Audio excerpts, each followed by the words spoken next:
اللہ وکفا والصلاة والسلام علی عباده الذین اصطفى خصوصاً علی افضلہم وخاتم النبیین محمد الامین وعلی آلہ وصحبہ اجمعین اما بعد فاعوذ باللہ من الشیطان الرجیم بسم اللہ الرحمن الرحیم قل من كان عدوا لجبريل فإنه نزله على قلبك بإذن الله مصدقا لما بين يديه وهدى وبشرى للمؤمنين من كان عدوا لله وملائكته ورسله وجبريل وميكال فإن الله عدو للكافرين ولقد أنزلنا إليك آيات بينات وما يكفر بها إلا الفاسقون أو كلما عاهدوا عهدا نبذه فريق منهم بل أكثرهم لا يؤمنون ولما جاءهم رسول من عند الله مصدق لما معهم نبذ فريق من الذين أوتوا الكتاب كتاب الله وراء ظهورهم نبذ فريق من الذين اوتوا الكتاب كتاب الله وراء ظهورهم كأنهم لا يعلمون واتبعوا ما تتلو الشياطين على ملك سليمان وما كفر سليمان ولكن الشياطين كفروا يعلمون الناس السحر وما أنزل على الملكين ببابل هاروت وماروت وما يعلمان من أحد حتى يقولا إنما نحن فتنة فلا تكفر فيتعلمون منهما ما يفرقون به بين المرء وزوجه وما هم بضارين به من أحد إلا بإذن الله ويتعلمون ما يضرهم ولا ينفعهم وَلَقَدْ عَلِمُوا لَمَنِ اشْتَرَاهُ مَا لَهُ فِي الْآخِرَةِ مِنْ خَلَاقٍ وَلَبِئْسَ مَا شَرَوْا بِهِ أَنفُسَهُمْ لَوْ كَانُوا يَعْلَمُونَ وَلَوْ أَنَّهُمْ آمَنُوا وَاتَّقَوْا لَمَثُوبَةٌ مِّنْ عِندِ اللَّهِ خَيْرٌ لَوْ كَانُوا يَعْلَمُونَ صدق اللہ العظیم رب اشرح لي صدري ويسر لي امري واحلل عقدة من لساني يفقهوا قولي اللهم ربنا الهمنا رشدنا واعذنا من شرور انفسنا اللهم ارنا الحق حقا وارزقنا اتباعه وارنا الباطل باطلا وارزقنا اجتنابه آمین یا رب العالمین۔ گزشتہ 2 ہفتوں کے دوران ایک خاص موضوع پر ہماری پوری گفتگو مشتمل رہی ہے، نبوت اور رسالت کے مابین کیا فرق ہے، اور خاص طور پر اس مسئلے سے متعلق کہ اگرچہ نبی قتل ہو سکتے تھے، رسول قتل نہیں ہو سکتے تھے۔ اس موضوع پر کافی مفصل گفتگو ہو چکی ہے، اب ہمیں آگے چلنا ہے، جو ہمارا سلسلہ درس تسلسل کے ساتھ جاری ہے، جس میں کہ بنی اسرائیل کی جو بھی گمراہیاں عملی اعتقادی جو ان میں پیدا ہوئیں، ان پر تنقید ہے تسلسل کے ساتھ۔ اور جیسا کہ میں نے عرض کیا، اصل میں ایک اعتبار سے یہ امت مسلمہ کے لیے پیشگی تنبیہ ہے۔ آج جو 2 موضوعات زیر بحث آئیں گے، ان پر گفتگو کے آغاز سے قبل میں چاہتا ہوں کہ 2 باتیں اور اسی موضوع سے متعلق مزید عرض کر دوں، جن پر کہ ہماری پچھلی 2 نشستیں مشتمل رہی ہیں۔ ایک تو آج پھر مجھے ایک خط موصول ہوا ہے، جس میں معلوم ہوا کہ ایک مغالطہ ایک صاحب کو ہو گیا ہے، حالانکہ صراحتاً میں نے جو بات کہی تھی اپنی ایک رائے کے اظہار کے ضمن میں، وہ یہ تھی کہ میرے نزدیک نبوت ایک مرتبے کی حیثیت سے، ایک شخصی مرتبے کی حیثیت سے اپنے نقطہ عروج کو حضرت ابراہیم علیہ السلام کی شخصیت میں پہنچ گئی۔ اس کے بعد مزید ارتقاء جو ہے وہ رسالت کا ہوا ہے، اور رسالت کی تکمیل ہوئی ہے محمد الرسول اللہ صلی اللہ علیہ وسلم پر۔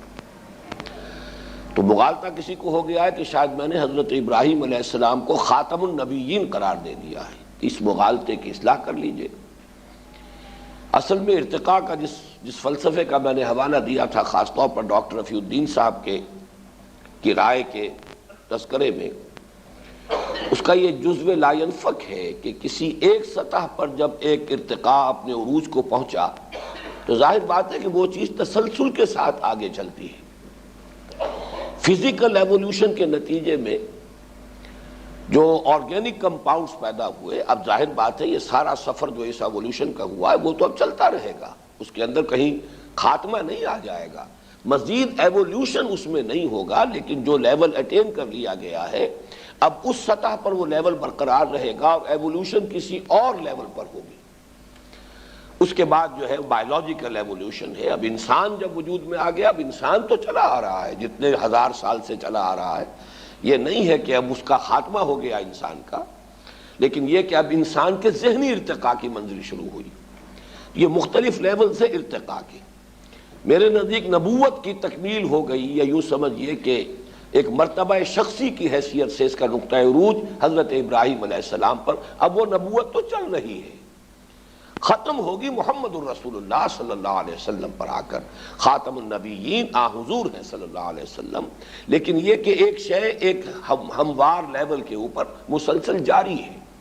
البتہ اس کے بعد ارتقاء جو ہوا ہے وہ رسالت میں ہوا ہے، اور رسالت کی تکمیل محمد الرسول اللہ صلی اللہ علیہ وسلم پر ہو گئی، اور آپ پر آ کر نبوت اور رسالت دونوں کا اختتام ہو گیا۔ دوسری بات جو میں نے عرض کی تھی کہ نبوت جو ہے یہ مرتبہ عروج میں ہے اور رسالت مرتبہ نزول میں ہے، وضاحت میں کر چکا ہوں۔ اس کے حوالے سے مناسب معلوم ہوتا ہے کہ اہل تصوف کے حلقے میں ایک بات کہی جاتی ہے، اس بات کے اندر ایک جزوی حقیقت شامل ہے، اگرچہ جس انداز میں وہ بات کہی جاتی ہے وہ بہت گمراہ کن ہے۔ عام طور پر یہ بات کہی جاتی ہے کہ ولایت نبوت سے افضل ہے۔ ہمارے ہاں کے بعض ملنگ قسم کے صوفی جو ہے وہ تو خاص طور پر اس کا بڑا چرچا کرتے ہیں کہ ولایت جو ہے وہ ایک اونچا مرتبہ ہے، اونچی منزل ہے، نبوت جو ہے وہ گویا کہ اس سے کم تر ہے، معاذ اللہ۔ اصل میں اس میں جو حقیقت کا ایلیمنٹ ہے وہ یہ ہے، نبوت جیسا کہ میں پچھلی مرتبہ عرض کر چکا ہوں، عبدیت، ولایت، نبوت یہ ایک قبیل کی چیزیں ہیں۔ یہی وجہ ہے کہ کلمہ شہادت میں وَأَشْهَدُ أَنَّ مُحَمَّدًا عَبْدُهُ وَرَسُولُهُ، یہ عبدیت جو ہے یہ اپنی جگہ پر ایک مکمل مقام ہے، اور عبدیت ہی کا ایک مرتبہ ہے بلند، جس کو کہ ہم ولایت کہتے ہیں، اللہ کا ایسا بندہ جو اس کا دوست بن جائے، اس درجے بندگی کے اندر کامل ہو، عبدہ، عبد دیگر، عبدہ چیزیں دیگر، اب وہ گویا کہ اللہ تعالیٰ کے اولیاء میں شامل ہے۔ اور یہ میں نے عرض کیا تھا کہ نبی اور ولی میں فرق اتنا ہی ہے کہ جس ولی پر گویا کہ وحی بھی آ گئی وہ نبی ہو گئے، وہ سلسلہ جو ہے ختم ہو چکا حضور پر صلی اللہ علیہ وسلم، باقی عام نقشہ ان کی زندگی کا وہی نظر آئے گا جو اولیاء اللہ کا ہے، جو اپنے اوپر شخصاً ایمان لانے پر زور نہیں دیتے، ان کے وجود سے خیر پھیلتا ہے، بھلائی جو ہے ماحول میں نفوذ کرتی ہے، لوگوں تک حق کی دعوت پہنچتی ہے۔ جیسے حضرت یوسف علیہ السلام ایک بہت ہی نمایاں مثال ہے، آپ کو معلوم ہے پوری سورت جو ہے قرآن مجید میں حضرت یوسف علیہ السلام کے حالات پر مشتمل ہے، اور کم و بیش یوں سمجھیے کہ 40 برس کے واقعات تو ہے کہ جن کا وہاں احاطہ کیا گیا ہے، لیکن کہیں بھی ان کی طرف سے اس طرح کی بات نہیں آئی مجھ پر ایمان لا اور میری اطاعت کرو، کہیں یہ مطالبہ نہیں، بلکہ ایک نیک انسان ہے، اللہ کے ایک بندے ہیں، اللہ کے ولی ہیں، اللہ کے دوست ہیں، اللہ کے موحد بندے ہیں، اور یہ کہ بہرحال جہاں موقع مل رہا ہے جیل میں بھی انہوں نے تبلیغ کی ہے، تبلیغ صرف توحید کی ہے، یہ نہیں کہا مجھے بھی مانو، یا صاحبی السجن ارباب متفرقون خیر ام اللہ الواحد القہار، اے میرے زندہ کے ساتھیوں ذرا سوچو، یہ بہت سے معبودوں کو ماننا بہتر ہے یا یہ کہ ایک اللہ جو واحد ہے، قہار ہے، چھایا ہوا ہے، توحید کی تبلیغ ہو رہی۔ اسی طریقے سے دربار میں آئے ہیں تو اپنی وہ جو بھی ایک آپ پر الزام لگا تھا، اپنی برات کا اہتمام تو کیا ہے، بادشاہ سے یہ مطالبہ نہیں کیا پہلے مجھ پر ایمان لاؤ، جبکہ رسول کا معاملہ ہوتا سیدھا سیدھا مجھے مانو، ان اعبدوا اللہ واطیعون، اللہ کی بندگی اختیار کرو، میری اطاعت کرو، مجھ پر ایمان لانا لازم ہے۔ تو یوں سمجھیے کہ عبدیت، ولایت، نبوت یہ در حقیقت ایک شے ہے، ایک قبیل کی چیز ہے۔ فرق صرف یہ رہ جائے گا کہ جب وحی آتی ہے وہ گویا کہ نبی ہے، وحی نہیں آئی ہے لیکن یہ کہ باقی اپنی شخصیت، اپنے مزاج، اپنی نیکی، اپنی خدا پرستی، اس کے اندر وہ اسی نقشے کے اندر نظر آئیں گے، وہ ولی ہوں گے۔ جبکہ رسالت اصل میں جیسا کہ میں نے عرض کیا وہ ایک منصب ہے، اذهب الى فرعون، جاؤ، اب وہ معین ہوگا۔ تو اصل میں اگر یوں کہا جائے کہ نبوت رسالت سے افضل ہے، وہ بھی کس معنی میں کہ ایک ہی شخصیت ہے جو نبی بھی ہے، رسول بھی ہے، اب اس کے اندر نبوت بھی ہے، رسالت بھی ہے، اس کی شخصیت کا نبوت والا پہلو افضل ہے رسالت والے پہلو سے، وہ ایک مرتبہ ہے، وہ عروج کے درجے میں ہے، جبکہ رسالت کا معاملہ جو ہے وہ نزول کے درجے میں ہے۔ یہ بھی قاعدہ کلیہ کے طور پر نہیں کہ ہر نبی کی نبوت ہر رسول کی رسالت سے افضل ہو، لیکن جو شخص نبی بھی ہے، رسول بھی ہے، اب اس کی شخصیت کے دو پہلو ہیں، نبوت اور رسالت۔ نبوت کا رخ اللہ کی طرف ہے، اللہ کی طرف سے کمیونیکیشن جو ہو رہی ہے، وہی آ رہی ہے، یہ اس کی شخصیت کا نبوت کا پہلو ہے۔ رسالت کا رخ بندوں کی طرف ہے، مخلوق کی طرف ہے، تبلیغ ہو رہی ہے، تعلیم ہو رہی ہے، تلقین ہو رہی ہے، لوگوں کے ساتھ جو ہے وہ ابھی جو ان کے معاملات ہیں وہ بحیثیت رسول ہیں۔ اس حد تک تو بات صحیح ہے کہ نبوت، نبی کی نبوت اس کی رسالت سے افضل ہے، جو میں نے عرض کیا تھا کہ یہ مرتبہ عروج میں ہے اور وہ مرتبہ نزول میں۔ لیکن یہ کہنا کہ ولایت نبوت سے افضل ہے یہ بہت گمراہ کن بات ہے، لیکن یہ کہ ہمارے تصوف کے حلقے میں یہ بات عام طور پر کہی جاتی ہے، تو میں نے یہ چاہا کہ اس سے جو اپنا اختلاف ہے بھی ریکارڈ کرا دوں۔ بھئی یہ تو تھا ہماری گزشتہ دو نشستوں سے میں جو موضوعات زیر بحث آئے اس سے متعلق آخری بات۔ اب آگے چلیے۔ قُلْ مَنْ كَانَ عَدُوًّا لِجِبْرِيلَ فَإِنَّهُ نَزَّلَهُ عَلَىٰ قَلْبِكَ، اے نبی کہہ دیجئے جو کوئی بھی دشمن ہے جبرائیل کا تو وہ جان لے کہ اس نے نازل کیا ہے اس کو، یعنی قرآن کو، اے نبی آپ کے قلب مبارک پر بِإِذْنِ اللہ، اللہ کے اذن سے۔ اور یہاں اذن کا لفظ جو امر کے معنی میں آیا، اللہ کے حکم سے۔ یہ جو مسئلہ ہے جو یہاں زیر بحث آ رہا ہے کہ یہود کو جبرائیل علیہ السلام سے کوئی قد، کوئی چڑ، کوئی دشمنی تھی، اس کے دو رخ ہیں جو بیان کیے اہل تفسیر نے۔ ایک تو یہ کہ ان کی یہ چڑ یا بعد یہ کچھ قدیم بھی تھا، حضور صلی اللہ علیہ وسلم کی بعثت کے سے قبل سے یہ چلا آ رہا تھا، اور اس کی وجہ کچھ یہ تھی کہ ان کا جو زیادہ قلبی مناسبت تھی وہ حضرت میکائیل کے ساتھ، یہ عقائد ان کے ہاں چلے آ رہے تھے کہ حضرت جبرائیل علیہ السلام وہ تو صرف وحی لانے والے ہیں، اور ظاہر بات ہے کہ وحی تو انبیاء کے پاس آتی ہے، اور وحی سے تو دلچسپی زیادہ انہی لوگوں کی ہوگی کہ جو علم سے، معرفت سے، ہدایت سے اس کی طرف کو رجحان رکھتے ہو، میلان رکھتے ہو۔ حضرت میکائیل کے بارے میں یہ مشہور تھا کہ یہ جو سلسلہ ربوبیت ہے اللہ کا اس دنیا میں، یعنی بارش برسانا، پیداوار، یہ ساری چیزیں، غذا کا اہتمام جو ہے اس زمین میں انسانوں کے لیے، یہ گویا کہ حضرت میکائیل علیہ السلام کے اللہ تعالیٰ کی طرف سے ان کو جو فرائض سپرد کیے گئے ان میں شامل ہے۔ تو ان سے دلچسپی تھی، ان سے زیادہ جو ہے وہ اپنا ایک قلبی لگاؤ رکھتے تھے۔ اب اس پر آگے بڑھ کر بات یہ ہو گئی کہ جب نبوت محمد الرسول اللہ صلی اللہ علیہ وسلم کو عطا ہو گئی، اور یہی وہ شے ہے جو در حقیقت ان کا جو پندار تھا، ان کا جو تکبر تھا، اس پر ایک بہت بڑی ضرب بن کر یہ شے لگی ہے کہ ایک سلسلہ جو ہماری میراث بنا ہوا تھا، چلا آ رہا تھا، حضرت ابراہیم علیہ السلام سے لیجئے یا یہ کہ حضرت یعقوب علیہ السلام سے لے لیجئے، بنی اسرائیل کا سلسلہ، ان کا چونکہ لقب تھا اسرائیل، اور یہ انہی کی نسل سے ہیں، انہی کی اولاد ہیں، اس وقت سے لے کر مسلسل وحی اور نبوت کا سلسلہ چلا آ رہا ہے۔ تو گویا کہ انہوں نے سمجھا تھا یہ ہماری جاگیر ہے۔ اب جو جبرائیل حضرت محمد کے پاس لے گئے اس وحی کو، تو در حقیقت یہ ہماری وہ پرانی دشمنی اور ہمارا جو ہمارے ساتھ جو قد ہے اس کی وجہ سے انہوں نے یہ منتقل کر دی ہے، گویا کہ اس کو وہ اللہ کی طرح منسوب کرنے کی بجائے حضرت جبرائیل کی طرح منسوب کر رہے تھے کہ یہ ہمارے ساتھ جو ہے وہ سوتیلا سلوک جو کیا ہے وہ جبرائیل نے کیا ہے، اور اس کی وجہ سے وہ حضرت جبرائیل علیہ السلام کی شان میں گستاخیاں کرنے لگے تھے۔ تو گویا کہ تذکرہ اس کا ہو رہا، اور اس حوالے سے ایک بات جو ہے اگرچہ بڑی عجیب سی لگتی ہے کہ یہ بات کیسے کسی مذہبی مزاج کے لوگوں نے یہ کیسے گمان کیا ہوگا کہ حضرت جبرائیل علیہ السلام نے اپنی مرضی سے اپنے اختیار سے وحی کا رخ موڑ دیا، اور وہ وحی کہ جو آنی چاہیے تھی کسی یہود کے علماء میں سے کسی شخص کی طرف، وہ محمد صلی اللہ علیہ وسلم امیین میں سے ان میں سے ایک شخص کے اوپر وہ نازل کر دی۔ لیکن یہ کہ خود مسلمانوں کی تاریخ میں اس کی ایک نظیر موجود ہے۔ روافض کا ایک فرقہ، خاص طور پر شیخ احمد سرہندی رحمۃ اللہ علیہ نے اس کا تذکرہ کیا ہے کہ اہل تشیع میں ایک فرقہ غرابیہ مشہور رہا ہے، اور ان کا عقیدہ یہ تھا کہ اصل میں قرآن مجید کی وحی حضرت علی کے لیے بھیجی گئی تھی، یہ جبرائیل سے غلطی ہوئی ہے، خطا ہوئی ہے، اس لیے کہ اس قدر مشابہ ہیں حضور اور حضرت علی اپنی شخصیت کے اعتبار سے، انہیں دھوکہ لگ گیا، ٹھوکر لگ گئی، خطا ہو گئی، اور وہ بجائے اس کے کہ حضور پر یہ وحی منتقل کرتے، نازل کرتے اور حضرت علی پر کرتے، حضور پر منتقل کر دی۔ یہ سلسلہ ان کے یہاں غرابیہ کہلاتا ہے کہ جیسے کوے جو ہوں ایک دوسرے سے بہت مشابہ ہوتے ہیں، غراب، پہچان بڑی مشکل ہے، اسی طریقے سے حضور اور حضرت علی ایک دوسرے سے اتنے مشابہ ہیں جتنے کا جیسے کہ کوے باہم ایک دوسرے سے مشابہ ہوتے ہیں۔ تو بس ٹھوکر لگ گئی، غلطی لگ گئی، بجائے علی کے محمد صلی اللہ علیہ وسلم پر وحی نازل کر دی۔ یہ فرقہ ان کے ہاں غرابیہ کہلاتا ہے۔ اس میں ایک بات جو ہے وہ ذرا میں چاہتا ہوں کہ وضاحت ہو جائے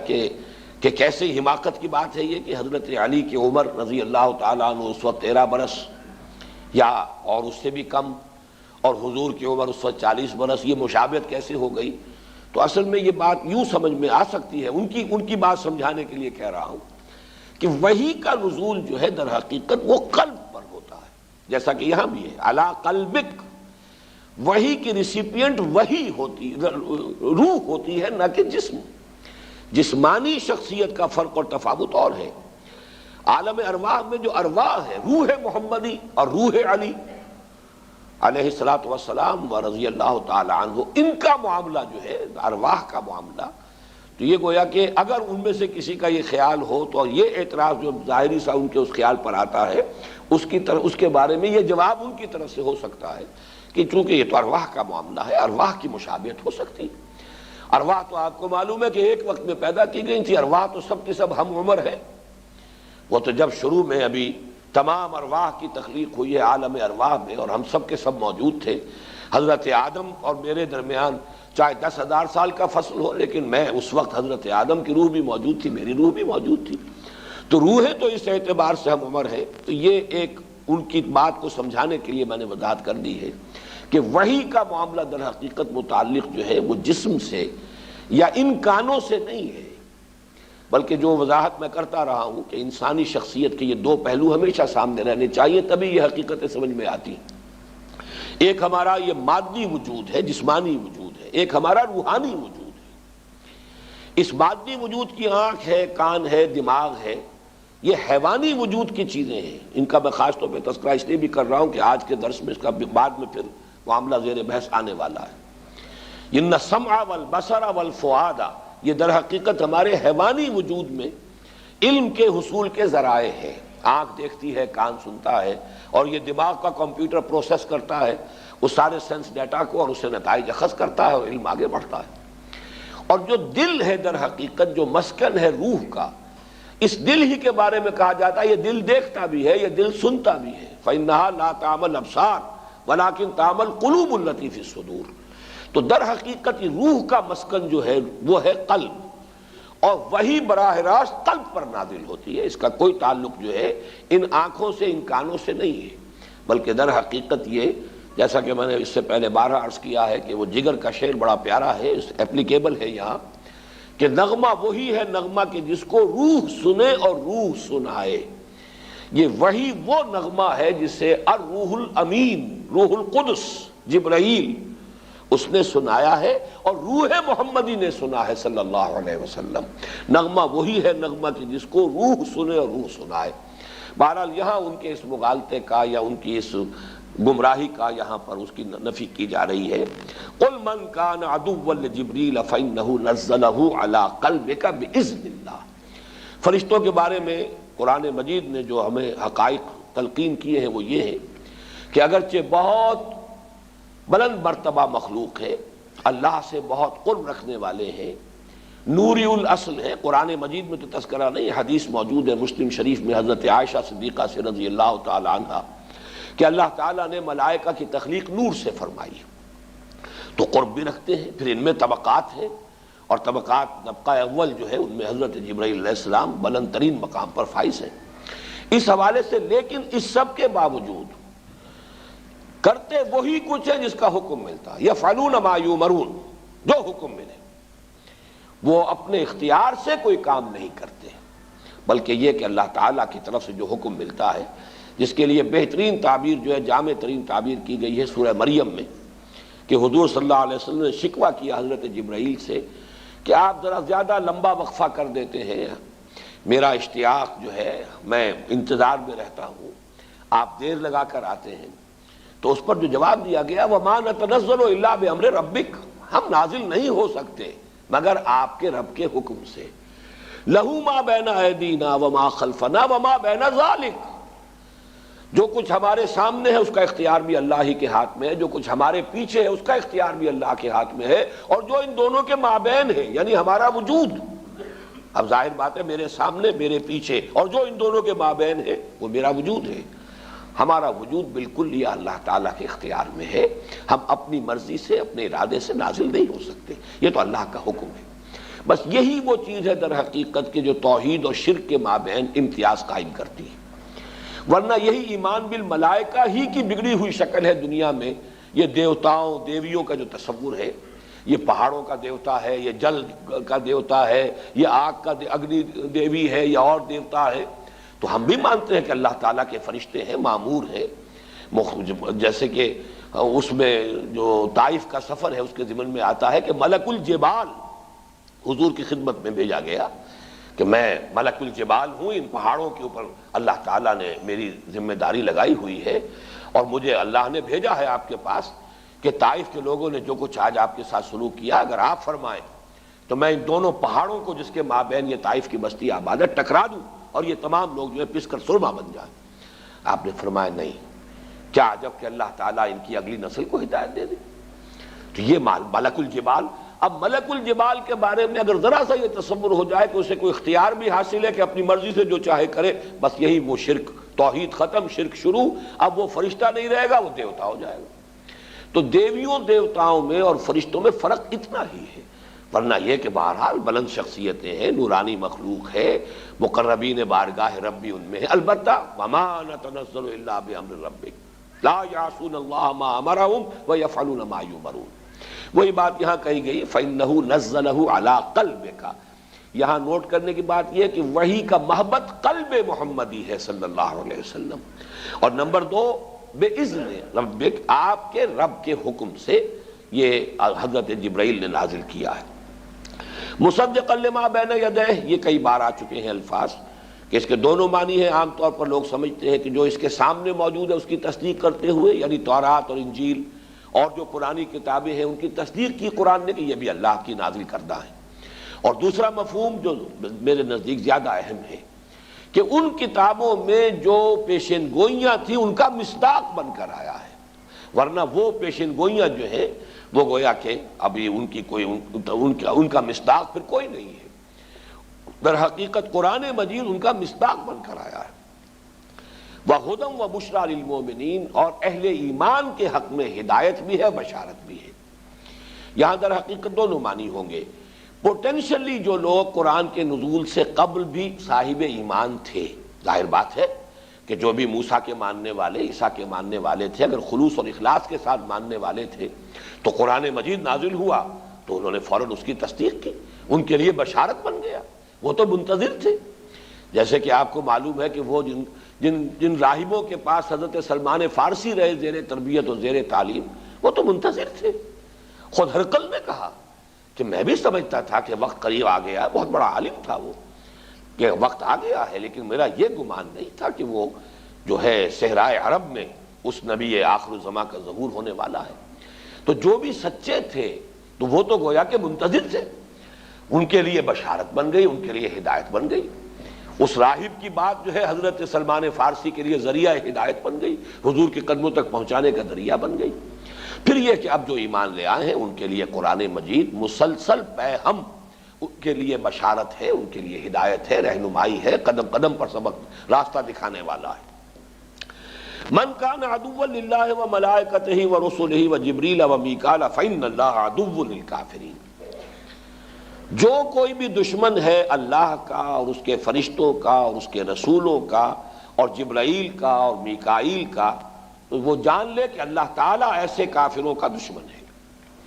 اس کا حاصل کیا ہے کہ در حقیقت یہ سب ایک آرگینک ہول بنتے ہیں، ایک وحدت ہے،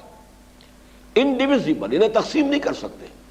لا نفرق بین احد من رسلہ، ایک رسول کا انکار تمام رسولوں کا انکار ہے۔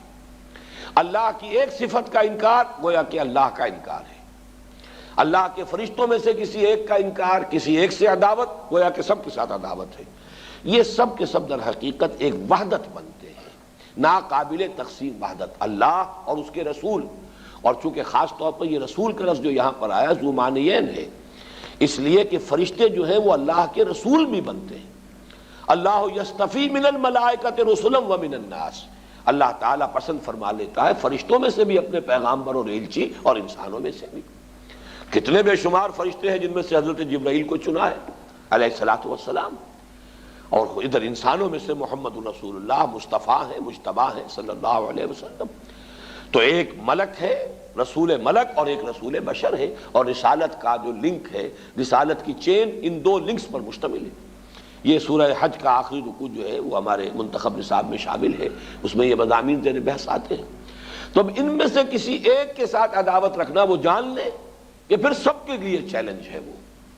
جیسا کہ اس سے بھی آگے بڑھ کر بات حدیث میں آئی ہے، من عادى لی ولیا فقد آذنتہ بالحرب۔ نہ صرف اللہ کے فرشتے، اللہ کے رسول، اللہ کے اولیاء، اللہ کے دوست، عام انسان، اللہ کے وہ بندے جو اس کے ساتھ خلوص و اخلاص کا تعلق رکھتے ہیں، محبت کا تعلق رکھتے ہیں، جس شخص نے ان سے دشمنی رکھی فقد آذنتہ بالحرب، تو یہاں یہ حدیث قدسی ہے، اللہ تعالیٰ فرما رہے ہیں میری طرف سے اس کے لیے، اس کے خلاف اعلان جنگ ہے جو میرے کسی ولی کے ساتھ دشمنی رکھے گا۔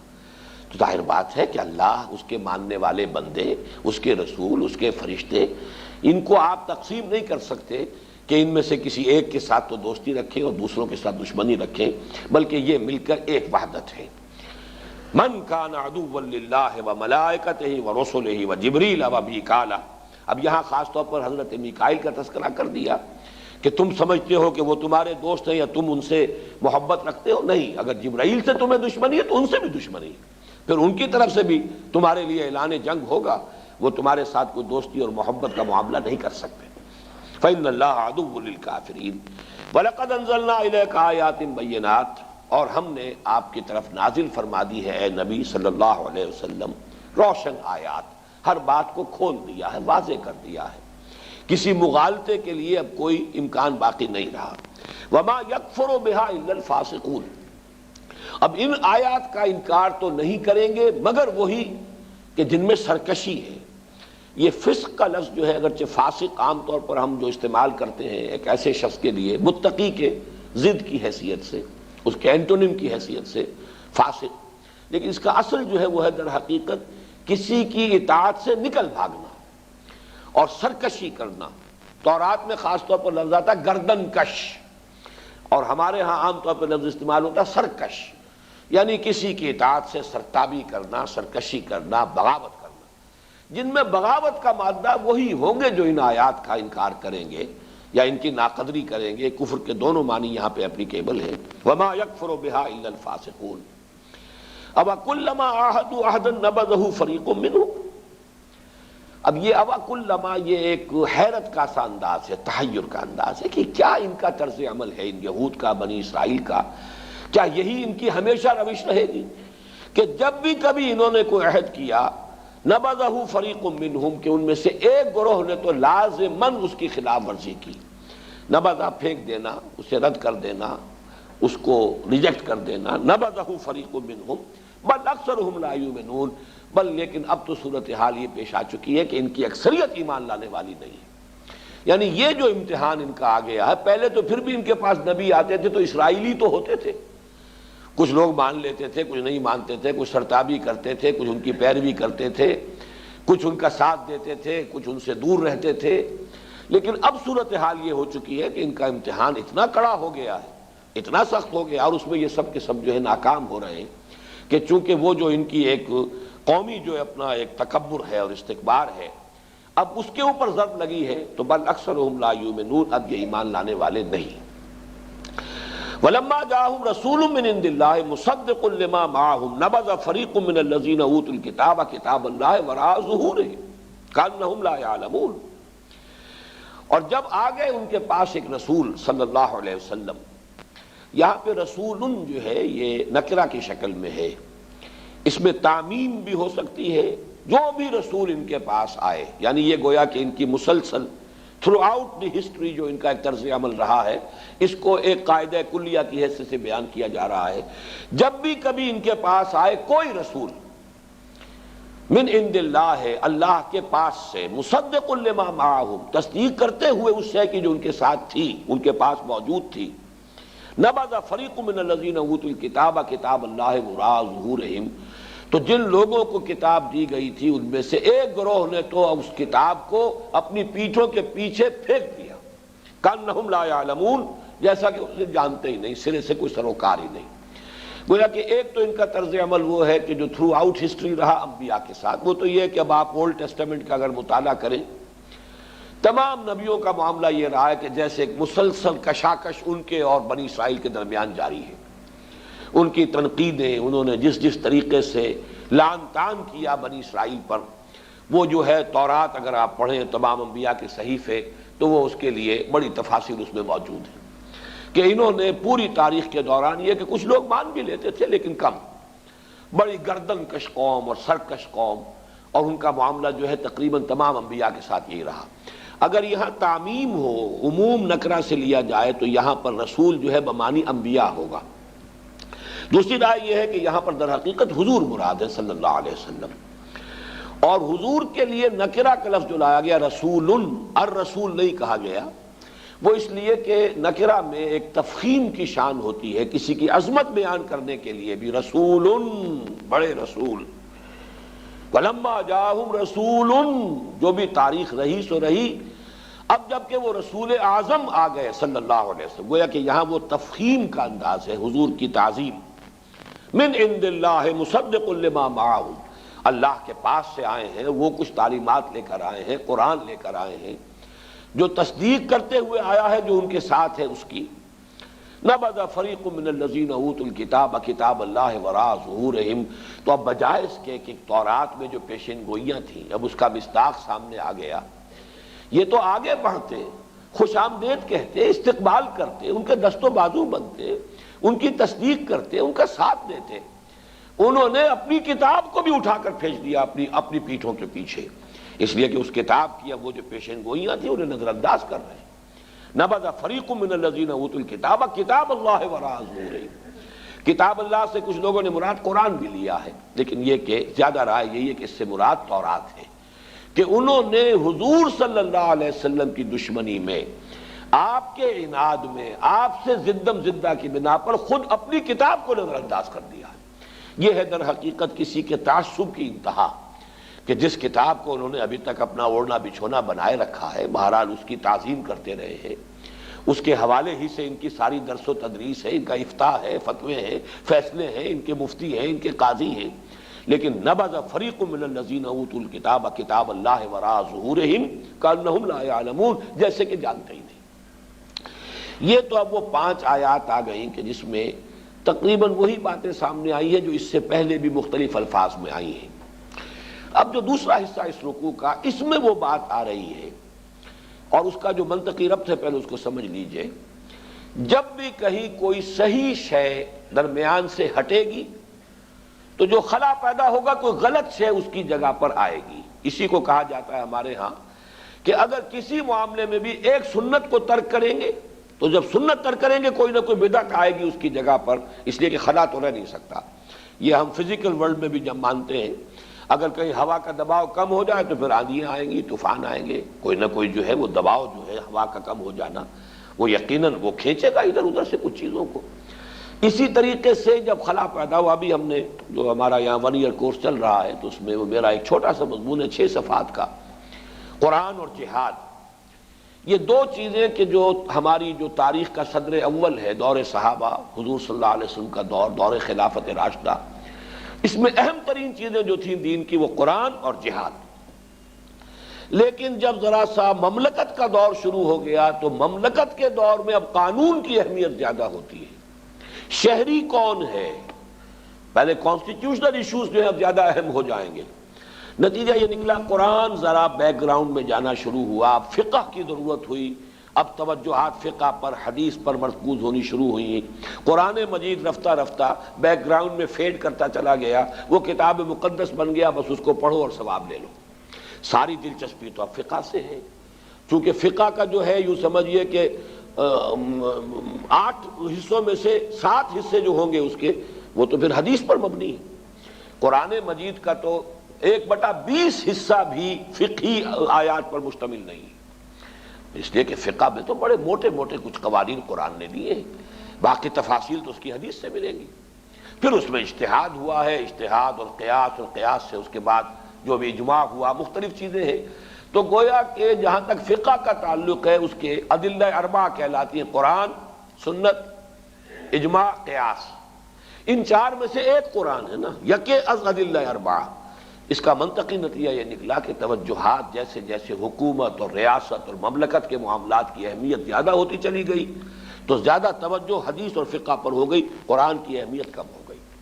اب بہرحال جب وہ اہمیت کم ہوگی تو اس کے کچھ نہ کچھ نتائج نکلے، میں تفصیل میں نہیں جا سکتا، وہ مضمون شامل ہے میری کتاب میں، دعوت رجوع القرآن کا منظر اور پس منظر، اس کا آپ مطالعہ کر سکتے ہیں۔ اسی طریقے سے یہ سمجھیے کہ جب دین کی اصل حقیقت جو ہے وہ کمزور پڑے گی، اس سے ذہنی رشتہ کمزور پڑے گا، دلی لگاؤ کم ہو جائے گا، تو کچھ اور چیزیں آئیں گی جو اس خلا کو پر کریں گی۔ وہ کیا چیزیں تھیں جو تاریخ بنی اسرائیل میں آئیں؟ وہ تھے اب سفلی اعمال، ٹونے ٹوٹکے، جادو، عملیات، ان کے نتیجے، اس کے ذریعے سے کچھ چیزیں حاصل کرنے کی کوشش کرنا۔ یہ گویا کہ پرورشن، دین کی پرورشن ہے۔ یہ وہ آکلٹ سائنسز جو ان کے ہاں پھر شروع ہوئی، ان کی دلچسپیاں ان چیزوں کے ساتھ ہوتی چلی گئیں۔ یہاں اب بقیہ جو حصہ ہے، اگرچہ یہ بہت طویل آیت ہے جو آ رہی ہے پہلی، لیکن بہرحال اس میں 2 آیتوں پر ہی بقیہ رکوع مشتمل ہے، جس میں سے پہلی آیت بہت طویل ہے۔ یہ ہے وہ شے پھر جو خود ہمارے ہاں بھی آپ دیکھیں گے کہ پھر مذہب کا تعلق جو ہے وہ ان چیزوں کے ساتھ رہ جاتا ہے۔ وہ عملیات ہیں، وہ ٹونے ٹوٹکے ہیں، وہ خاص قسم کے جو ہے وہ اعمال قرآنی پر آپ کو پوری کتابیں مل جائیں گی۔ فلاں کام کے لیے اس آیت کا ورد کرو اور فلاں کام کے لیے جو ہے اس کا چلا کھینچو اور فلاں کے لیے وہ قرآن مجید پھر اب وہ کتاب ہدایت نہیں، وہ کسی ریولیوشن کا مینول نہیں رہا۔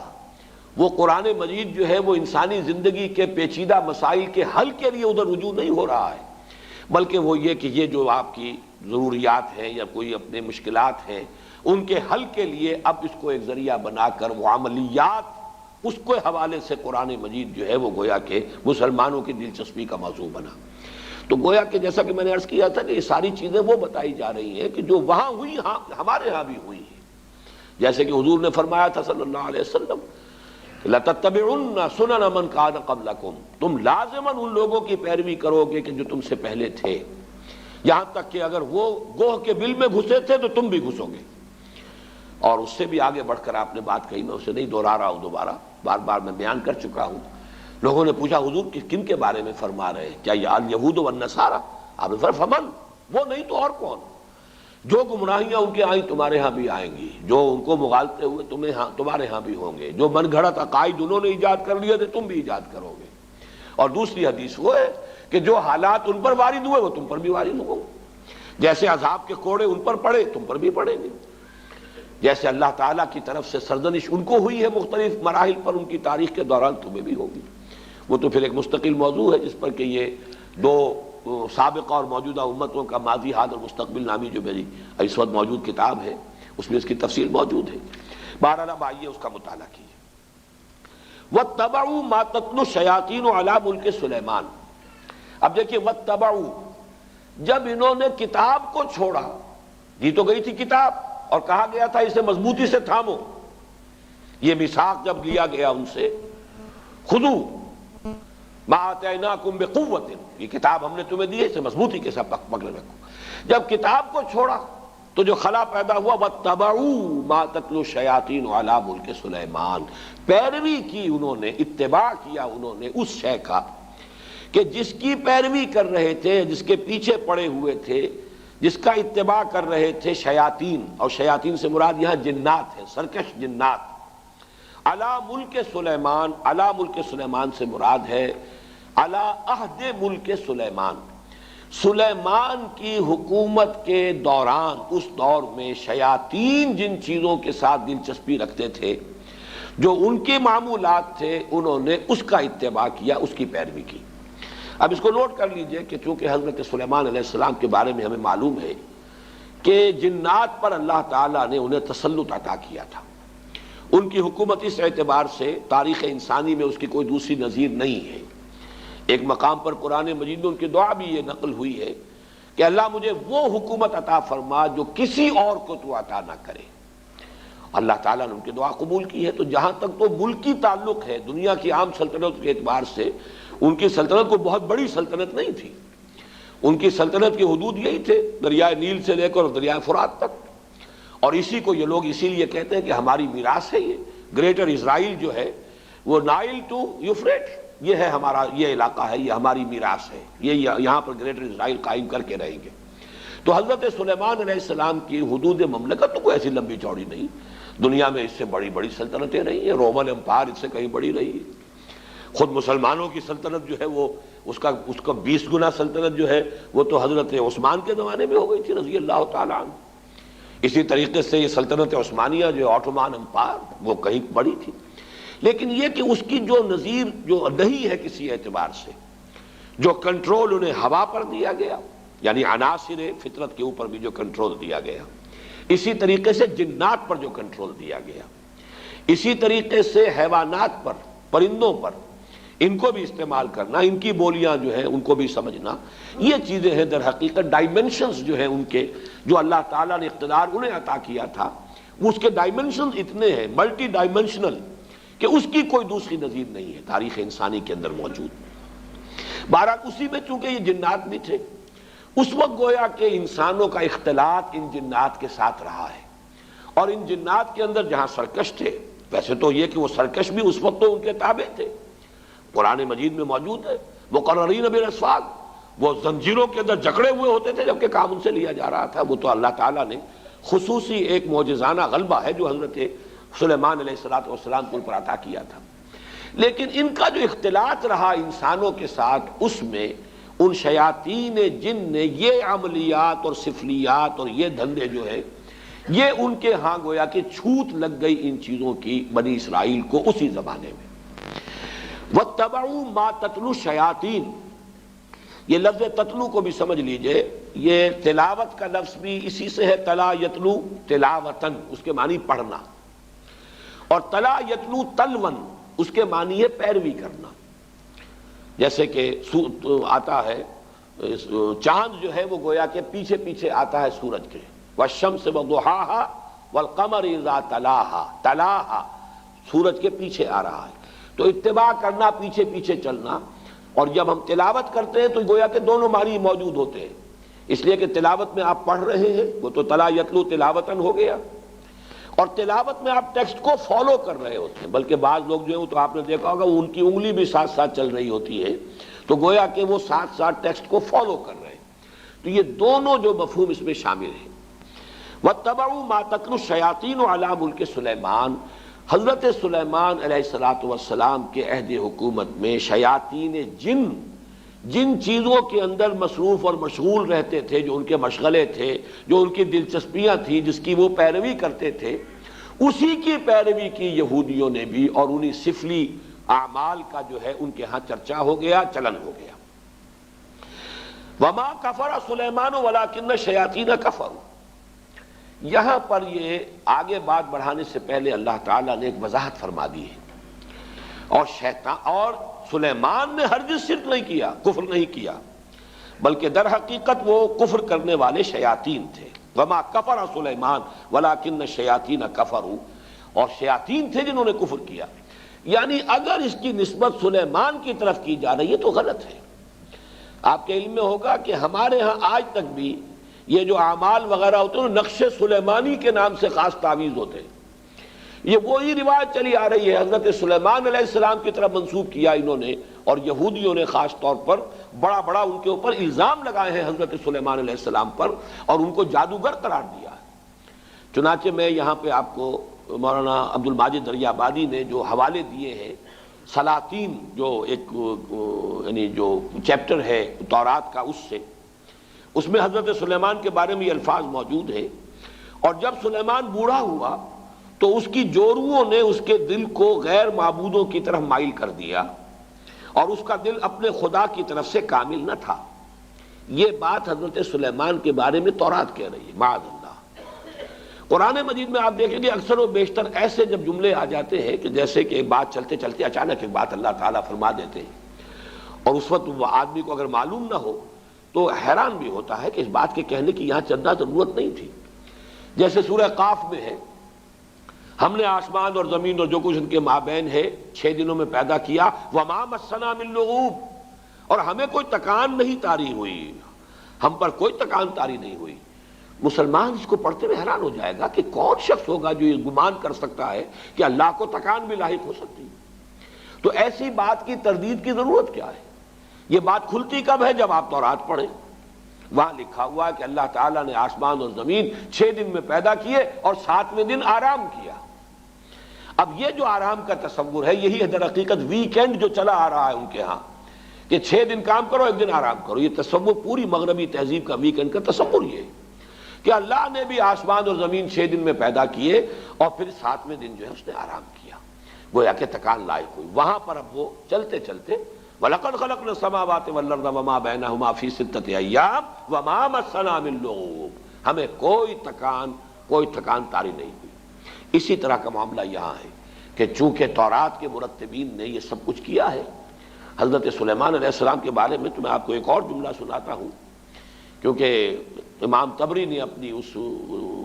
جو ان کی علامہ ابن جریر طبری نے اپنی تفسیر میں اس کو نقل کیا ہے، وہ بھی میں سناؤں گا، لیکن ایک دوسرا اور بھی قول جو مولانا عبد الماجد دریابادی نے نقل کیا ہے، سو از بس کہ اس کا دل خداوند اسرائیل کے خدا کی جانب سے برگشتہ ہوا، اس لیے خداوند سلیمان پر غضبناک ہوا، اور اس نے اسے حکم دیا تھا کہ وہ اجنبی معبودوں کی پیروی نہ کرے، پر اس نے اپنے خداوند کے حکم کو یاد نہ رکھا۔ وہی کنگز سلاطین نامی جو چیپٹر ہے اولڈ ٹیسٹمنٹ کا، اسی سے یہ دونوں میں نے آپ کو حوالے سنائے ہیں۔ اس کی نفی ہے جو قرآن نے یہاں کیا ہے، وما کفر سلیمان ولکن الشیاطین کفروا۔ سلیمان تو ہمارے بندے، ہمارے نبی اور ہمارے پسندیدہ بندے، ان کی طرف اس طرح کی نسبت کرنا جو ہے یہ غلط ہے۔ یہ شیاطین تھے، وہاں جنات تھے، اس وقت چونکہ رہا اختلاط، انہوں نے یہ سارا جو ہے کفر پھیلایا، اور یہ سارے سفلی علوم جو ہے وہ ان کے ذریعے سے یہودیوں کے اندر سرایت کر گئے۔ یہاں میں علامہ ابن جریر طبری کا بھی حوالہ آپ کو سنا دوں۔ قال بعض احبار الیہود، علامہ ابن جریر فرماتے ہیں کہ یہود کے بڑے بڑے علماء میں سے بعض نے یہ کہا ہے، وہ یہ کہتے تھے آپس میں، الا تعجبون من محمد، آپس میں گفتگو کرتے ہیں، تمہیں تعجب نہیں ہوتا محمد پر صلی اللہ علیہ وسلم، یزعم ان ابن داؤد کان نبیا، وہ یہ بتا رہا ہے، کہہ رہا ہے محمد صلی اللہ علیہ وسلم کہ ابن داؤد یعنی حضرت داؤد کے بیٹے تھے حضرت سلیمان، وہ نبی تھے۔ وما کان الا ساحرا، وہ تو سوائے ایک جادوگر کے اور کچھ تھا ہی نہیں۔ سلیمان کی یہ شان ہے جو تورات کے یہ مرتبین جو ہے انہوں نے اپنے ہاں درج کی ہوئی، تو اس کی نفی قرآن مجید نے یہاں کی ہے۔ جہاں جہاں موقع ملتا ہے، جو بھی پردے ڈال دیے گئے تھے انبیاء کی سیرت و کردار پر، یا داغدار کر دیا گیا تھا، قرآن مجید نے ان داغوں کو، دھبوں کو دھویا ہے۔ اور اس کا بھی ایک خاص سبب تھا اصل میں، کیوں بنی اسرائیل نے اپنے انبیاء کی سیرتوں کو داغدار کیا، اس کا سبب بھی سمجھ لیجئے۔ دیوانہ بکار خیش ہوشیار یہ بغیر کسی سبب اور بغیر کسی مقصد کے نہیں تھا۔ جب ان کے علماء کے اندر اخلاقی زوال آیا، انحطاط آیا، اب لوگ ان پر انگلیاں اٹھاتے تھے کہ تم اتنے بڑے عالم ہو کر، اتنے بڑے مذہبی رہنما ہو کر، یہ تمہاری حرکت۔ انہوں نے اپنے دفاع میں نبیوں کے اوپر اس طرح کے چھینٹے اڑا کر کہ یہ تو ہوتا ہی ہے، جب نبی ایسے تھے تو اگر ہمارے ذریعے سے کچھ ہو گیا تو کون سی بڑی بات ہو گئی، ہم تو پھر نبی بھی نہیں ہیں۔ یہ اپنے آپ کو بچانے کے لیے در حقیقت، اور یہ اس کی مثالیں اور بھی تاریخ میں آپ کو ملیں گی، میں زیادہ تفصیل میں اس وقت نہیں جانا چاہتا، لیکن اس وقت صرف یہ وضاحت میں کرنا چاہتا تھا کہ وما کفر سلیمان ولکن الشیاطین کفروا یعلمون الناس السحر، وہ لوگوں کو سحر سکھاتے تھے۔ اب یہ سحر جو ہے، جو کہ شریعت محمدی صلی اللہ علیہ وسلم میں یہ کفر ہے، آگے آ جائے گا، اس کی وضاحت کی گئی ہے۔ جادو ہے تو حقیقت، لیکن جادو کرنا کفر ہے، اگرچہ اس میں اختلاف ہمارے بعض فقہا کا ہے کہ آیا سیکھا بھی جائے یا نہ جائے، یعنی اس لیے کہ بعض اوقات توڑ کرنا پڑتا ہے کسی جادو کا، تو اگر آپ اس فن کے واقف نہیں ہوں گے تو آپ اس کا توڑ کیسے کریں؟ اس حوالے سے تو رائے ہے کہ اس کی معلومات اس کے بارے میں حاصل کی جا سکتی ہیں، لیکن بعض فقہا کے نزدیک اس کا سیکھنا کرنا تو ہے ہی ہے کفر، اس میں تو شک ہے ہی نہیں، خود جادو کرنا، لیکن جادو کا علم حاصل کرنا یہ بھی کفر ہے، یہ بھی ممنوع ہے، یہ بھی حرام ہے، اس لیے کہ ظاہر بات ہے کہ وہ ذریعہ کفر بننے والی شے ہے۔ یعلمون الناس السحر، اس کی اصل حقیقت کیا ہے وہ میں ذرا تھوڑی دیر میں آگے جو موضوع آ رہا ہے اس کے حوالے سے بات کروں گا۔ وما انزل علی الملکین ببابل ہاروت و ماروت، یہ ماں جو ہے اس کا عطف ہے واتبعوا ما تتلو الشیاطین، وہ ماں جو آیا تھا انہوں نے پیروی کی اس شے کی جو شیاطین جن جس مشغلوں کے اندر مصروف رہے تھے ان کی پیروی کی، اسی ماں پر، وما یعنی جو انہوں نے پیروی کی تھی ان کی، کہ جو حضرت سلیمان علیہ السلام کے زمانے میں شیاطین جو کچھ سکھاتے تھے اس کی پیروی کی، وما انزل علی الملکین ببابل ہاروت و ماروت، اور پیروی کی انہوں نے اس کی جو نازل کیا گیا دو فرشتوں پر جو ہاروت اور ماروت تھے بابل میں۔ یہاں پہلے میں چاہتا ہوں کہ جو مختلف آراء ہیں وہ بیان کر دوں۔ یہ ملکین جو ہے لام کے زبر کے ساتھ، یہ ہے ہماری جو معروف اور مشہور قرات ہے، دو فرشتے، لام کی زیر کے ساتھ اس کے معنی ہو جائیں گے دو بادشاہ۔ یہ دونوں قراتیں سلف میں موجود ہیں، جو لوگ اس کو ملکین پڑھتے ہیں اس کا مطلب یہ ہے کہ بابل کے دو بادشاہوں کا ذکر یہاں ہو رہا ہے، کہ ان کا یہ شغل تھا جو بھی تھا، جس کا تذکرہ میں بعد میں کروں گا کہ کیا شغل تھا، لیکن ابھی صرف یہ نوٹ کر لیجئے کہ ہمارے ہاں کی مشہور قرات ملکین ہے، اور تقریباً مفسرین کا اجماع اس پر ہے کہ ملکین ہے، یہ فرشتے ہیں دو کہ جو بابل میں اتارے گئے تھے۔ وما انزل علی الملکین ببابل ہاروت و ماروت، اگر تو ملکین پڑھا جائے اس کو دو بادشاہ تو پھر اشکال بہت سے رفع ہو جاتے ہیں، پھر بہت سی چیزیں جو ہیں جو مسائل اس میں پیدا ہوتے ہیں تفسیری، ان کا حل ہو جاتا ہے، لیکن جیسا کہ میں نے عرض کیا اگرچہ یہ قرات ہمارے ہاں ہے، لیکن اکثر مفسرین کا اجماع یہی ہے کہ یہ ملکین ہی ہے اور یہ مراد اس سے فرشتے ہیں۔ بابل در حقیقت قدیم نام ہے ملک عراق کا، پورے ملک کا نام بھی بابل، اور اس کا جو صدر مقام تھا وہ بھی بیبیلونیا، وہ بھی بابل تھا، اسی کے نام سے پورا ملک جو ہے وہ پہچانا جاتا تھا۔ آج بھی اگر آپ مصر میں جائیں گے تو قاہرہ کو مصری مصر کہتے ہیں، مصر اصل میں قاہرہ ہے۔ گویا کہ اگر کسی سے پوچھا کہاں جا رہے، اگر آپ نے کہیں اسماعیلیہ میں یا کہیں اسکندریہ میں پوچھا کہاں جا رہے، مصر، یعنی مصر جا رہا ہوں، حالانکہ وہ مصر ہی میں ہے اس وقت، لیکن یہ کہ وہ قاہرہ کو مصر کہتے ہیں۔ اسی طریقے سے یہ بیبیلونیا، یہ بابل جو ہے یہ پورے ملک کا نام بھی تھا اور اس صدر مقام کا بھی۔ یہ صدر مقام جو ہوتا تھا یہ آج کے بغداد سے 60 میل جنوب میں اسی دریائے فرات کے کنارے پر یہ شہر آباد تھا بیبیلونیا۔ تو در حقیقت وہاں چونکہ اب یہ ذہن میں رکھیے کہ فلسطین مغرب میں ہے، شام کا علاقہ ہے، یہ عراق جو ہے یہ اس کے مشرق میں ہے، اس سے مشرق میں پھر ایران ہے۔ ان تین ملکوں کے ساتھ جو ہے معاملہ رہا ہے یہود کی تاریخ کا، کہ یہود پر جب نیبوکڈنیزر جو تھا وہ بادشاہ تھا بیبیلونیا کا، عراق کا، اس نے حملہ کیا تھا 6 صدی قبل مسیح میں، اور اس کے بعد جو اس نے یہ یوں سمجھیے کہ تقریباً حضرت سلیمان علیہ السلام کے 300 برس بعد، حضرت سلیمان کا زمانہ تو یہ تو گویا کہ تاریخ بنی اسرائیل کا جو ان کا گولڈن پیریڈ ہے، سنہری دور، اس کا نقطہ عروج ہے حضرت سلیمان کا دور۔ حضرت سلیمان کے انتقال کے ساتھ ہی ان کی مملکت 2 حصوں میں تقسیم ہو گئی، 2 بیٹوں کے مابین، ایک شمالی اس کا نام اسرائیل تھا، اور ایک جنوبی، اس کا نام یہودا تھا۔ یہ دو مملکتیں بن گئی حضرت سلیمان کے انتقال کے فوراً بعد۔ زوال شروع ہوا، پہلے وہ اسرائیل تباہ ہوا، پھر یہ یہودا بھی جو ہے تباہ ہوا ہے نبوکدنضر کے ہاتھوں، اور ہیکل سلیمانی مسمار ہوا، 6 لاکھ آدمی اس نے قتل کیے یہودی، 6 لاکھ کو قیدی بنا کر لے گیا۔ یہ جو قیدی بنا کر لے کر گیا ہے، اور یروشلم میں ایک متنفس باقی نہیں رہا۔ یہ کیپٹیوٹی کا دور جو تھا، اس دور میں انہوں نے جو عراق میں جادو والا معاملہ تھا، یہ وہاں پر جا کر سیکھ لیا۔ گویا کہ 2 آتشا ہو گیا یہودیوں کا معاملہ، یہ جنتر منتر، جادو، عملیات، سفلیات، آکلٹ سائنسز ان کی جتنی تھی۔ ایک تو یہ کہ جو پہلے سے فلسطین میں موجود تھا یہ معاملہ، یہ انہوں نے وہاں سے شروع کیا۔ حضرت سلیمان کے زمانے میں ان جنات سے سیکھ لیا۔ اب ظاہر بات ہے کہ مکھی کی سرشت ہے، وہ گندگی پر بیٹھتی ہے۔ جن کی مزاج کے اندر گندگی ہے وہ تو جہاں سے بھی ہوگا گندگی اس کو حاصل کر لیں گے۔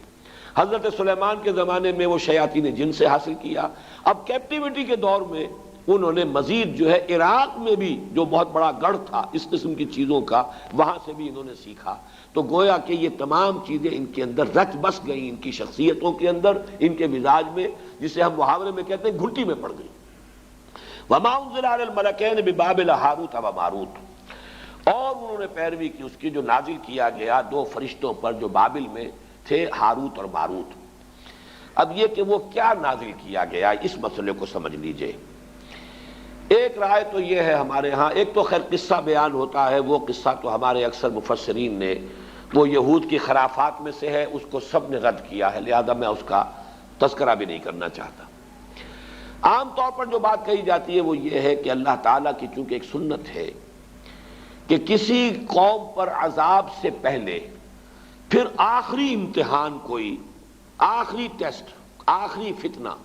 کہ جس سے ان کے اندر کتنی کچھ خباثت آ چکی ہو وہ ظاہر ہو جائے، اس کے لیے آزمائش کے لیے اللہ تعالیٰ مختلف صورتیں پیدا فرماتے ہیں۔ جب ان کے ہاں ان چیزوں کا رواج بہت ہو گیا تو اللہ تعالیٰ نے 2 فرشتوں کو انسانی شکل میں بھیجا،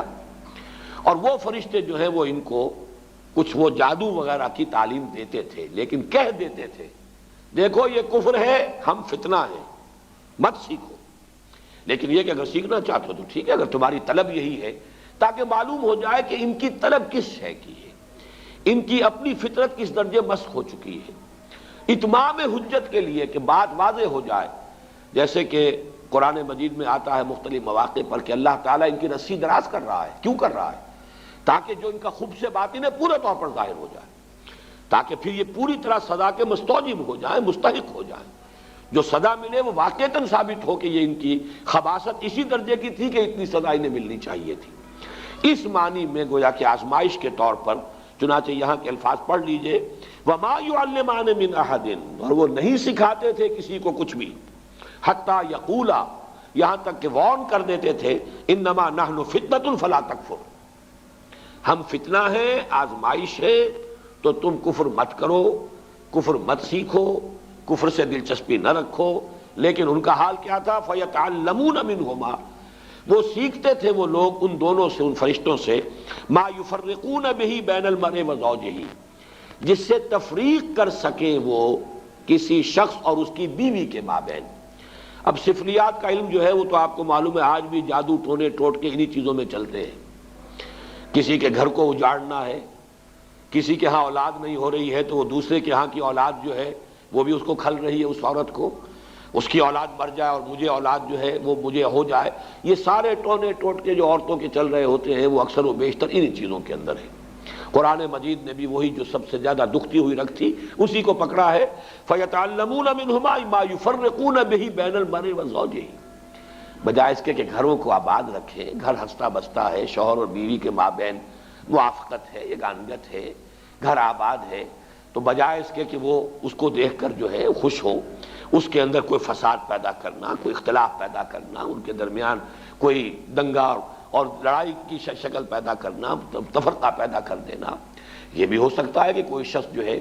کسی عورت کی سے خود شادی کا خواہش مند ہو اور اس کے لیے اس نے یہ سارے جو ہے ہتھ کنڈے کیے ہو، ما یفرقون بھی۔ اب بھی جو تعویذ بکتے ہیں محبوب قدموں میں آ کر گرے گا، تو وہ تو تعویذ جو ہے وہ انہی چیزوں کے لیے، تو وہ یہ تعویذوں گنڈوں کا کام جو ہے سب سے زیادہ جو اس میں ہاٹ کیکس کی طرح بکنے والے ہیں وہ تو ظاہر بات ہے اسی دھندے سے متعلق ہے۔ وما هم بضارین بہ من احد الا باذن اللہ، حالانکہ نہیں تھے وہ ضرر پہنچانے والے کسی کو اس کے ذریعے سے مگر یہ کہ اللہ کے حکم سے۔ توحید کا تقاضا یہ ہے کہ کسی شے میں کسی تاثیر کو مستقل نہ مانا جائے جب تک کہ اللہ کا اذن نہ ہو۔ کسی شے میں تاثیر ہونا یہ اور چیز ہے۔ اللہ تعالیٰ نے آگ میں تاثیر رکھی ہے کہ وہ جلاتی ہے، لیکن اس کا جلانا بالفعل اللہ کے اذن پر منحصر ہے۔ اللہ نہیں چاہے گا نہیں جلائے گی آگ۔ تو اگر آگ سے اس کی صفت منفک ہو سکتی ہے، جدا ہو سکتی ہے، تو ظاہر بات ہے اور چیزیں جتنی بھی ہیں ان میں تاثیرات تو ہیں، لیکن ان تاثیرات کا بروئے کار آنا، بالفعل نتیجہ خیز ہونا اللہ کے اذن کے بغیر نہیں ہے۔ چونکہ یہود جو ہے وہ توحید کے مدعی ہے، اور یہ ماننا پڑتا ہے دنیا میں جتنی توحید ان میں رہی ہے، باقی آپ مسلمانوں کے معاملے کو چھوڑ دیجئے، وہ تو پھر ایک یعنی آخری امت ہے، اور جس طریقے سے تکمیل ہوئی ہے اور دین کی حفاظت کا اللہ نے انتظام کیا ہے تو وہ معاملہ علیحدہ ہے۔ باقی مسلمانوں کو، اس امت محمد صلی اللہ علیہ وسلم کو علیحدہ کر دیجئے تو تاریخ انسانی میں توحید کا اتنا چرچا کسی قوم میں نہیں رہا جتنا یہود میں رہا، اس میں کوئی شک نہیں۔ ان کے ہاں وہ شرک کی وہ دوسری علائشیں جو ہیں توہمات شرک کم آئے ہیں، لیکن یہ کہ ان معاملات کے اندر اللہ تعالیٰ نے اسی لیے حوالہ دیا کہ توحید کے اگر قائل تھے تو اس کا تو نتیجہ یہ نکلنا چاہیے کہ کسی شے میں کوئی تاثیر بغیر اذن رب اس کا کوئی ظہور نہیں ہو سکتا، نتیجہ خیز نہیں ہو سکتی۔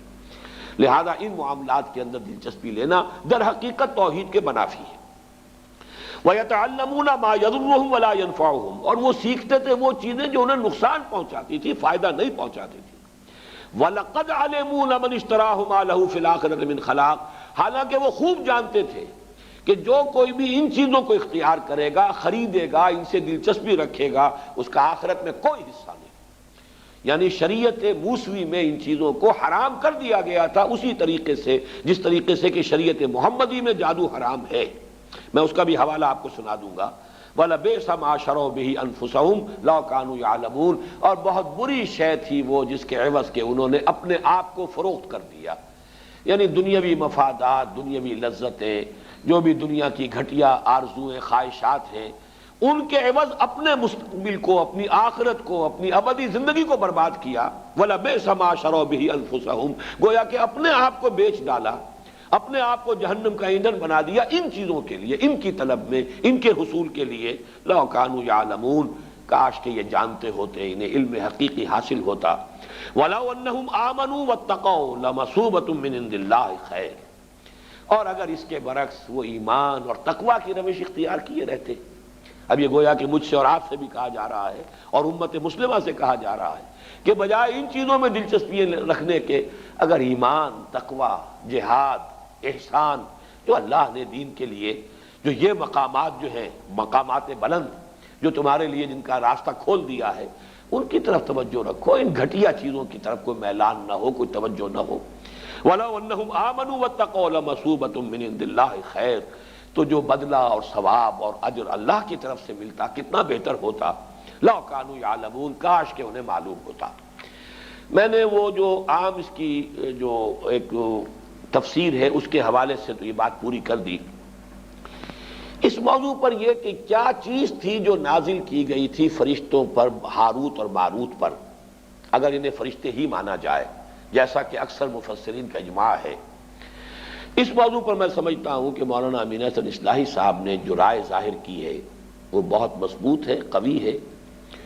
اور وہ یہ ہے کہ اصل میں ایک علم وہ بھی ہے جسے ہم کلمات کی تاثیرات کا علم کہتے ہیں، روحانی اثرات، جیسے مادی چیزیں ہیں، میٹر ہے، فزیکل کمپاؤنڈز ہیں، کیمیکل کمپاؤنڈز ہیں، ہر شے کی اپنی پراپرٹیز ہیں، ان کی تاثیرات ہیں۔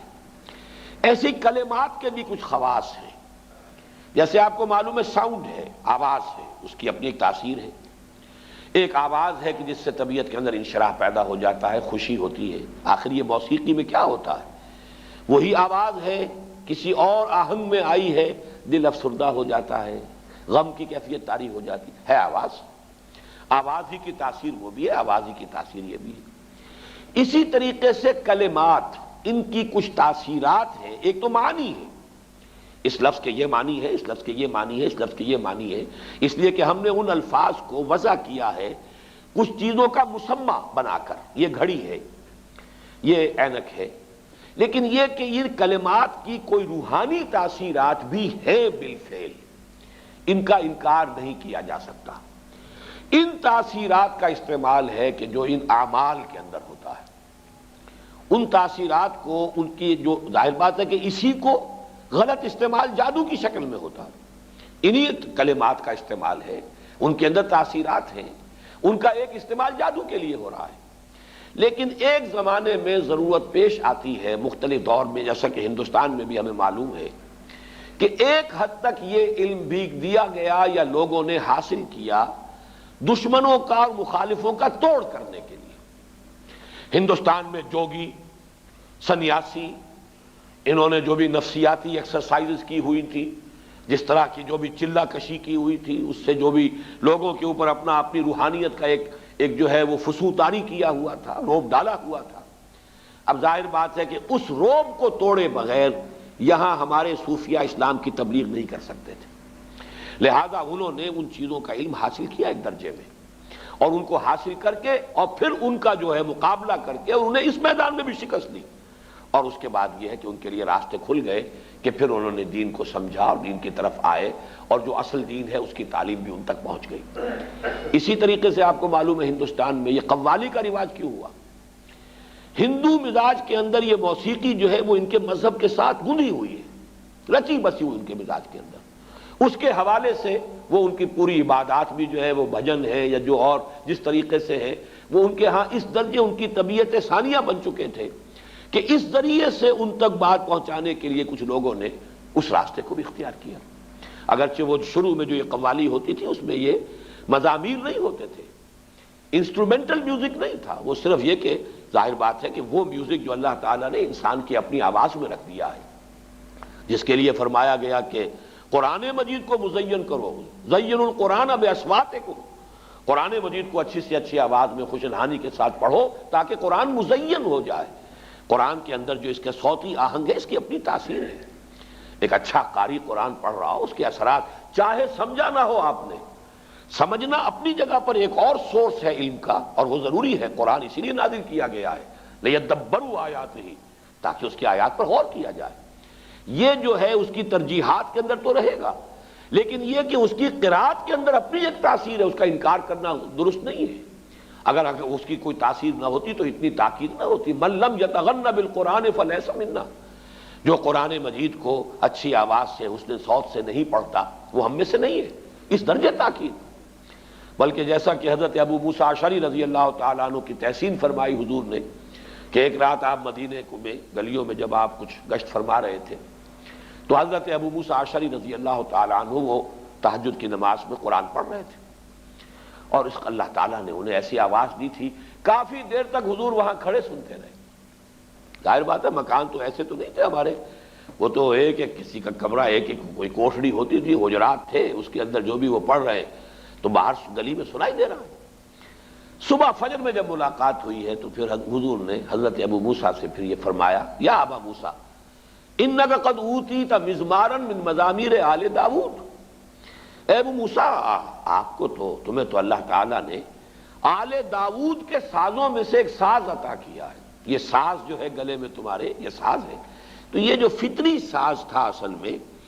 اس کا استعمال کیا گیا تھا، اور اس کے ذریعے سے اس کا بہترین استعمال کیا گیا. بعد میں پھر اس کے اندر اضافے ہوتے چلے گئے. وہ میں موجودہ قوالی کو نہیں کہہ رہا، بلکہ جو آغاز تھا قوالی کا وہ اس انداز میں ہوا.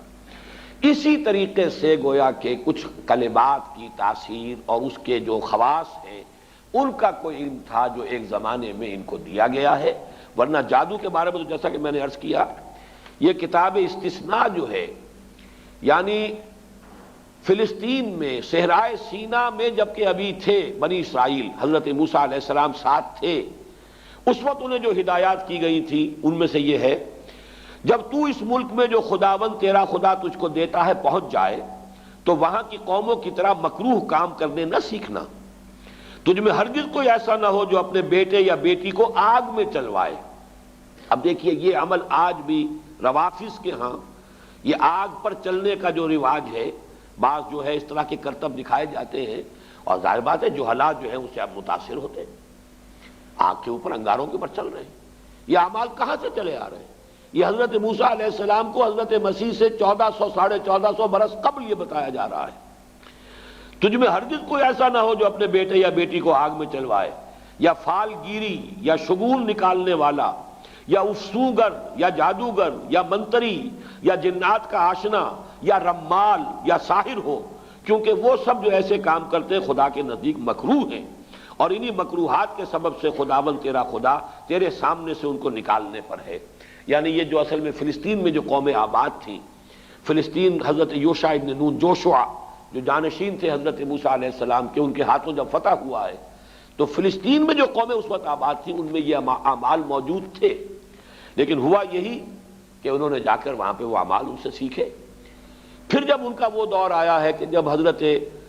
طالوت کو جالوت کے مقابلے کے لیے اللہ کے جو نبی اس وقت سموئیل نبی انہوں نے معین کیا ہے، تو جو اصلاحات ان کے ذریعے سے ہوئی ہیں، اور ساؤل اصل میں نام ہے تورات میں حضرت طالوت کا، ساؤل نے جنات کے آشناؤں اور افسوگروں اور جادوگروں کو ملک سے خارج کر دیا تھا۔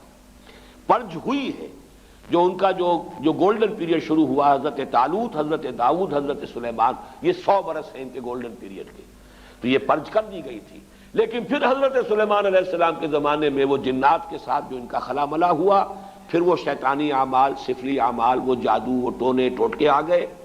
اور 2 آتشہ ہو گیا معاملہ یہ، جب یہ عراق میں رہے بیبیلونیا میں کیپٹیوٹی میں، حالت اسیری میں، پھر وہاں پر جو معاملہ اپنی انتہا کو پہنچا تو اللہ تعالیٰ نے پھر وہاں پر جو ہے ان فرشتوں کو جو معروف تفسیر ہے اس کے مطابق فتنہ بنا کر بھیجا۔ اور دوسری رائے جو مولانا اصلاحی صاحب کی ہے کہ اصل میں وہ فرشتوں پر جو چیز نازل کی گئی تھی، بہرحال وہ ساحری جادوگری نہیں ہو سکتی، بلکہ معلوم ہوتا ہے کہ انہی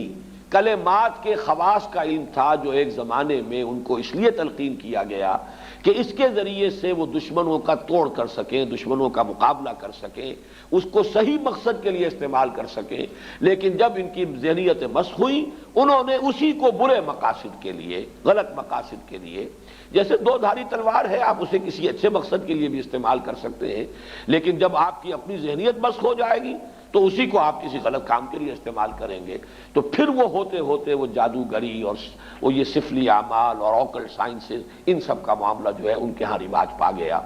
بس یہ وہ رائے ہے کہ جو میں نے سمجھا کہ وہ میں آپ کے سامنے لے آؤں۔ مجھے مولانا امین احسن اصلاحی صاحب کی اس رائے سے اتفاق ہے۔ باقی اب اصل میں یہ سمجھ لیجئے جو میں نے اس بات شروع میں عرض کی تھی، علم کے بارے میں قرآن مجید جو واضح کرتا ہے وہ یہ ہے کہ علم صرف 2 ہے، تیسری کسی شے کے پیچھے پڑنا یہ در حقیقت اللہ تعالیٰ کے حکم کی خلاف ورزی ہے، یہ جن کو آکلٹ سائنسز کہا جاتا ہے۔ اسی لیے حضور نے فرمایا جس کسی نے کسی نجومی کی بات کی تصدیق کی اس نے میرے لائی ہوئی شے کی تکذیب کی۔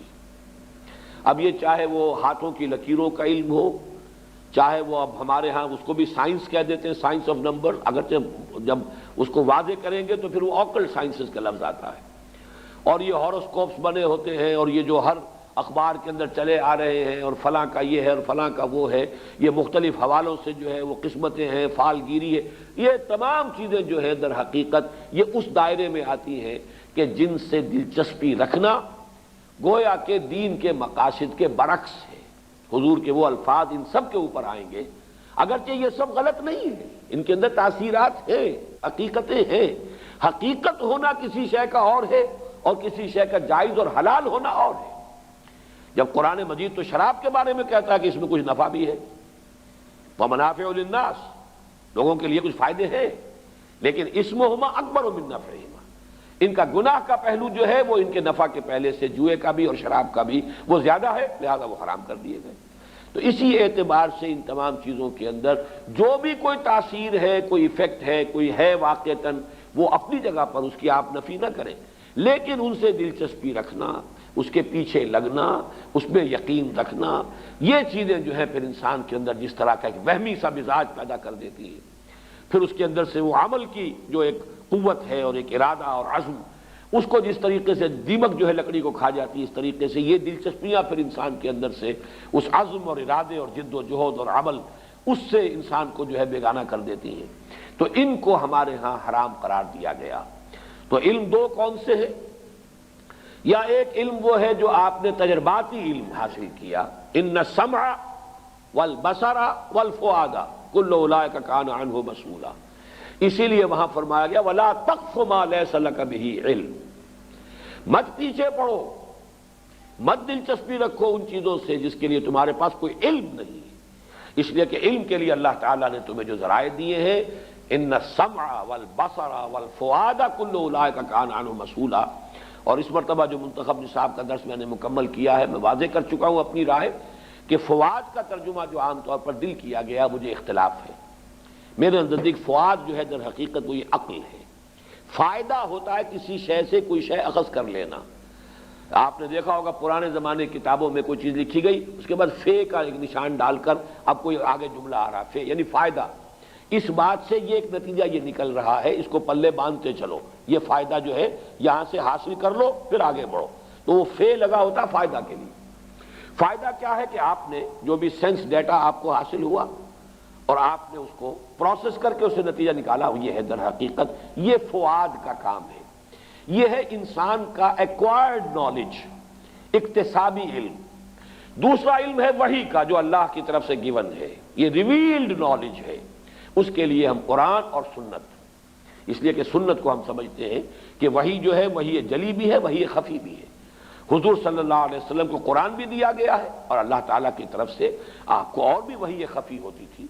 اور وہ آپ کو جو سنت سے جو چیز ثابت ہو جائے گی یا وہ ہے اور یا پھر وہ شے جو ہمارے تجرباتی علوم اور ہماری عقل اور ہماری سمع اور بصر کے نتیجے میں جو چیز حاصل ہوئی۔ یہ دو علم ہیں، ولا تقف ما لیس لک بہ علم ان السمع والبصر والفؤاد کل اولئک کان عنہ مسئولا۔ یا علم ہے قرآن اور سنت کا علم، یا اس سے استنباط، اس سے استدلال، عقل یہاں بھی لگے گی، اجتہاد جو ہے وہ عقل ہے، قرآن اور سنت کی بنیادی جو چیزیں ہیں ان سے استنباط کرنا، استدلال کرنا، قیاس کر کے نئی صورتحال کے بارے میں حکم جو ہے اس سے نکالنا، یہ عقل کا استعمال ہو جائے گا۔ لیکن سورسز یا ریویل نالج وہی خفی وہی جلی، لیکن وہی خفی نبی کی، کسی اور ولی اللہ کی وہی خفی جو ہے وہ حجت نہیں ہے۔ کوئی بڑے سے بڑا ولی ہو، بڑے سے بڑا اس کا کشف ہو، بڑی سے بڑی اس کو جو ہے وہ بشارت ہو گئی ہو، دین میں حجت نہیں ہے۔ حجت اللہ کی کتاب اور اس کے رسول صلی اللہ علیہ وسلم کی سنت۔ اور ادھر ان السمع والبصر والفؤاد، ان دو کے علاوہ تیسرا یہ سارا دائرہ جو ہے، یہ چاہے اپنی جگہ پر اس میں کوئی تاثیرات ہیں، حقیقت ہے، لیکن یہ کہ یہ چیزیں جو ہے ممنوع ہیں، جس کو کہ یہاں پر کفر کے درجے میں کہا گیا وما کفر سلیمان ولکن الشیاطین کفروا، اور جو آخری الفاظ تھے وَلَقَدْ عَلِمُوا لَمَنِ اشْتَرَاهُ مَا لَهُ فِي الْآخِرَةِ مِنْ خَلَاقٍ۔ میں نے آپ کو کتاب استثناء ڈیوٹرانومی کا وہ اقتباس بھی سنا دیا ہے جو حضرت موسیٰ علیہ السلام کے زمانے میں انہیں کہہ دیا گیا تھا کہ ان چیزوں کی طرف نہ جانا، ان سے دلچسپی نہ لینا۔ ان کے علم میں تھا یہ کہ جو کوئی بھی ان چیزوں سے دلچسپی رکھیں گے، ان کی پیروی کریں گے، ان کے درپے ہوں گے، ان کا آخرت میں کوئی حصہ نہیں۔ وَلَبِئْسَ مَا شَرَوْا بِهِ أَنفُسَهُمْ، لیکن انہوں نے ان چیزوں میں مشغول ہو کر، ان میں دلچسپی لے کر برا انجام اپنے لیے خرید لیا، اپنی جانوں کو فروخت کر دیا بڑی بری شے کے لیے۔ لَوْ كَانُوا يَعْلَمُونَ، کاش کہ انہیں معلوم ہوتا، وَلَوْ أَنَّهُمْ آمَنُوا وَاتَّقَوْا لَمَثُوبَةٌ مِّنْ عِندِ اللَّهِ خَيْرٌ، اور اگر وہ ایمان اور تقوی کی روش پر قائم رہتے تو اللہ کی طرف سے اجر و ثواب بہت بہتر رہتا۔ لَوْ كَانُوا يَعْلَمُونَ، کاش کہ وہ جانتے۔ بارک اللہ لی ولکم فی القرآن العظیم ونفعنی وإیاکم بالآیات والذکر الحکیم۔